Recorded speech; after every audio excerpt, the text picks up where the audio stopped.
Last thing, and then we'll roll because we're not in any hurry or anything like that, and we'll go. Let me see. Good. So look, just to give you an understanding of what kind of options you have here, feet that way.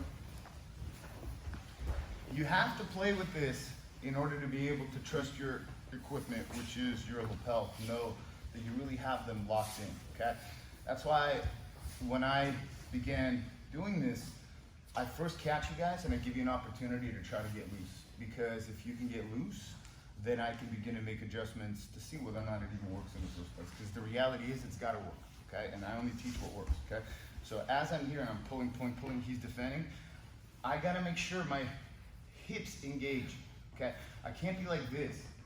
Because there's no reason for him not to just take this hand and push my leg off. And now he's gonna sit up and I lose the position, okay? And it's very easy if you're here, okay, to lose arm locks if you don't have an extra arm, okay? The reason being is that I have arm one, arm two, and they're consumed arm one, arm two. It's 2 on 2. Now, his body, because he's gonna, look, he knows my right hand is looked through, okay? So he'll probably walk his hips away and start tilting me to the right, okay? You see how I lose my balance because I'm attached to his body's attached to me, okay? Another thing is that if the arm, meaning that if your feet aren't locked while the arm is through, this hand right here, he can grab his collar, okay? And now this elbow can go and start pushing legs off. It could push that one off, or preferably what they do is they do that, and this one comes under here, and they typically reach around here, okay? And then re-grip their hands around the thigh. So look, around the thigh. So he starts walking his hips to me. I don't have an arm lock over here. I barely even have this one because he'll sit up, okay? And I'll tilt and he'll come around and I get the whole guard passed and I had an arm lock and now I'm down side control, okay? So what you have to understand is you need some kind of an advantage, okay? Because if you understand the mechanics of how to escape arm locks, you're gonna be able to determine which way to go. Because young Chuck always taught me if the arm that is nearest to the legs is through, okay, you walk your hips away, and then you're gonna pendulum and sit up to the right. Okay, and pull your right arm out.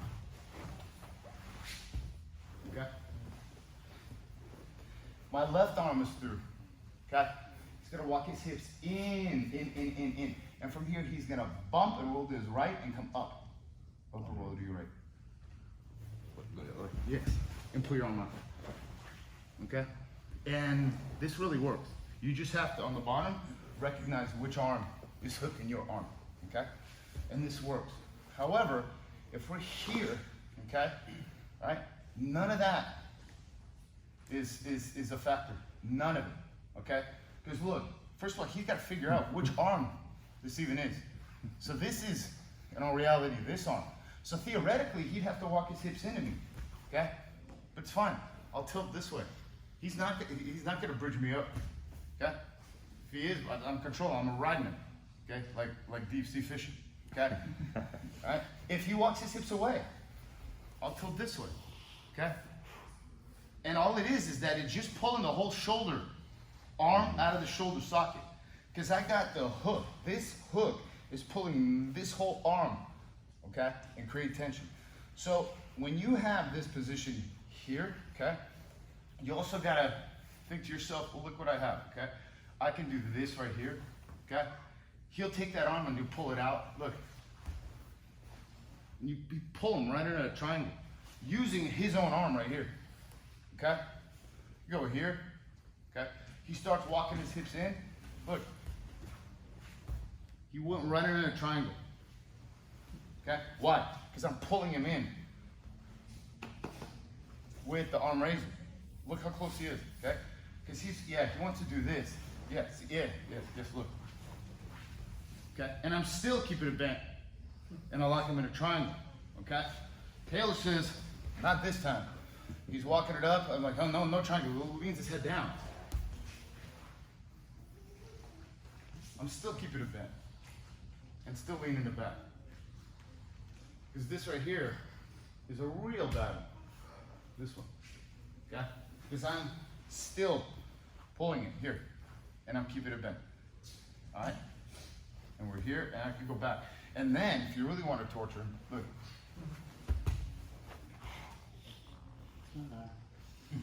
It's not a slicer. I don't have an arm in. Can you move around? I don't want to. Yeah, that's terrible. Yeah. That's worse. You see? Heel up. Nope. Kimura. Nope. Not a slicer. But you know what it is? It's an arm number. Because it's making the arm numb. Because look what it's doing. For him to remove it, he's got to make it straight and pull it out. Yeah. So all I'm doing is, because this would be a slicer, right? Okay? But this is not a slicer. And why should I be able to do this and submit you this way? Right. And that's legal, but this is in IBJJF not legal. So this is not a slicer. No, this is not legal. Well, it's not a slicer. Look, and here I can just lean back. And it just turns into an arm wrinkle. So, David, just for you. Okay, I'll send you. All right, ready guys, 1, 2, 3. And play around with it. And we're gonna start rolling in like 3-4 minutes.